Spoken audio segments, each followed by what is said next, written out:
What are unusual responses to the Dutch defense? Imagine sitting across the chessboard from your opponent, and they open with the Dutch defense. You may be familiar with the traditional responses, but what happens when you step off the well-trodden path? Today, we will look at some of the more unconventional ways to respond to this opening. The Dutch defense begins with the move pawn to f5, aiming to control the center and create a dynamic position.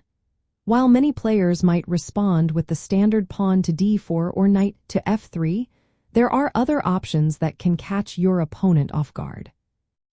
One unusual response is pawn to e4. This move challenges the center immediately and can lead to sharp play. It allows white to open lines for their pieces quickly, creating an aggressive stance right from the start. However, it can also lead to imbalances that requiring careful navigation. Another interesting choice is to play pawn to c4. This move aims to challenge black's central pawn structure indirectly and can transpose into various lines, including the English opening. This response can confuse opponents who are well prepared for the more common continuations. Knight to c3 is yet another option. This move develops a piece while keeping the flexibility of the pawn structure.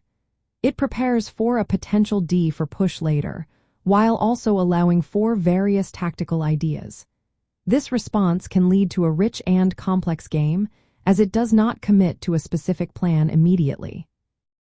Lastly, playing bishop to c4 can be a surprising choice. This move develops a piece and targets the f7 pawn, which can create immediate threats. It can lead to aggressive play and force black to respond carefully. In summary, while the Dutch defense has its established responses, considering unusual moves can lead to exciting and unpredictable games.